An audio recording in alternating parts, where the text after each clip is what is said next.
Shenga nima qildinglar? Zinshan, men opamni topdim. Kechiringlar. Shunday bo'lsa ham men baribir Sunjanga uylana olmayman. G'arbiy shahar chekkasidagi yerni Sun oilasiga tovon sifatida berishim mumkin. Zinshan, bu yerlarni Sun oilasi senga sovg'a qilib bo'lgan. Bu Janjaning sepi. Amaki, chindan ham Sunjanga uylana olmayman. Men Shenning oldida javobgarman. Zinshan, Shen, bu Janjan.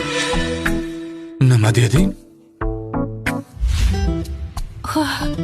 Zinshan, Janjanga uylanishni xohlaysanmi? Uylanaman. Albatta uylanaman.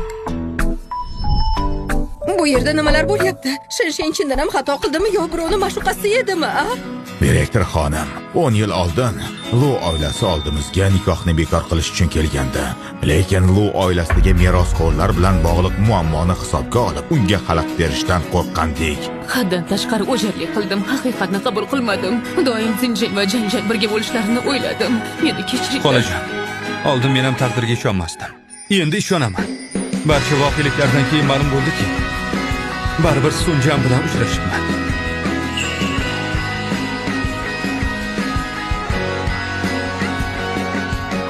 Nimaga bu Shen qanday qilib Sunjanjan bo'lishi mumkin?